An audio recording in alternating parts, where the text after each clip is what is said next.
This will not help me in my career, by the way. Okay. Fun and glitter.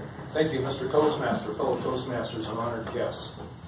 Pecos Bill was a fictional cowboy in the early 1800s, written about in the early 1900s, probably in the 1920s. There's a lot of stories about him, but this is about Pecos Bill in his very early years. Pecos Bill family, his mom and his pa, were living somewhere where there just started to be too many people, and they wanted to head west. And part of the reason that the town was growing so much was because of Ma and Pa, because they had 18 children.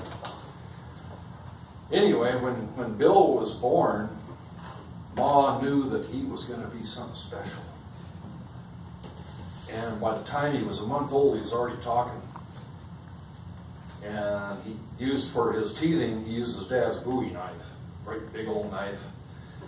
And by the time he was able to sit up on his own, he'd ridden his first horse. And by the time he was able to crawl, he liked to slither out of the wagon when Ma was cooking supper. And he would go out into the prairie and wrestle with the mountain lions and the bears and all the other wild critters that roamed the prairie around him. And one day, while they were crossing the Pecos River, the wagon hit a bump, and Pecos Bill was sleeping in the back and taking a nap, and he went flying out of the back of the wagon and into the river. So he had to learn how to swim right then and there. And he learned how, but he floated down the river for a long, long ways before he was able to reach shore. Because like I said, he just learned how to swim. So he crawled onto the bank, and he was out drying in the sun, trying to figure out where the heck he was. And along comes a mama coyote. And she felt sorry for this poor little thing. And she figured, I can raise him with my own pups. So that's the way Bill started getting raised by the coyotes. And it was a numinous experience for Bill, because he just loved being out there, running through the prairie, chasing rabbits, howling at the moon, running with the dogs, the pack. This was great. Before long, Bill forgot all about his real family. He was part of the coyote pack. Until one day, this went on for 15 years, and oddly enough, on his 16th birthday, his brother was herding the longhorns down to the river for a drink. And his brother looked at him and said, "Hey, ain't you Pecos Bill, my little brother?" Because he looked just like his ma. His ma had died of a broken heart after he fell into the river, figured he was gone.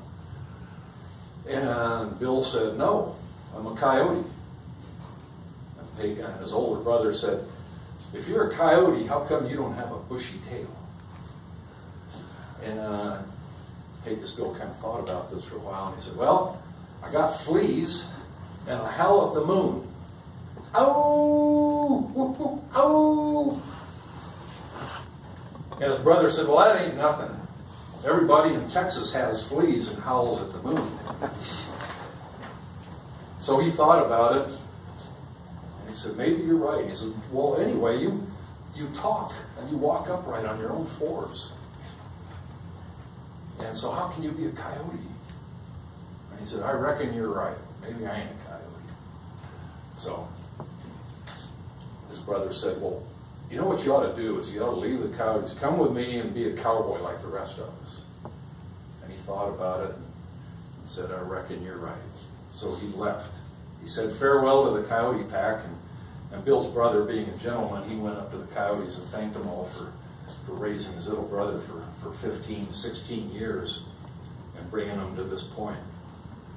So anyway, Bill was out there on the ranch in the bunkhouse, and it took him a couple of weeks to learn all about cowboying. And he noticed that they were all having trouble figuring out whose cows were whose. And the owners couldn't figure out anything. So Bill invented the branding iron, so they could brand the cows and mark them so that all the cattlemen knew whose cow was which. And then he noticed they were having trouble with some of the wild longhorns.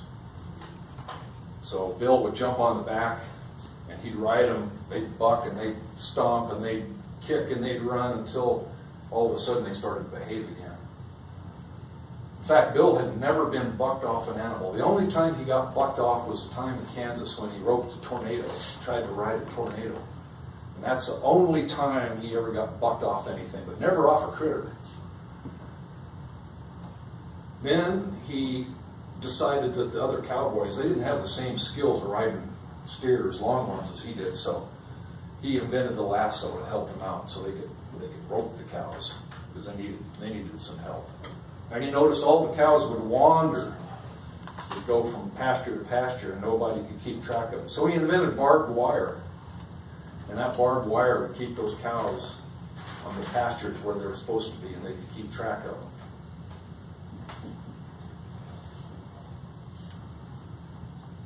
And finally, his brother just said, you know, you gotta keep this up, and within a couple of years, you're going to be the best cowboy in the world. And he became the best cowboy in the world. Mr. President.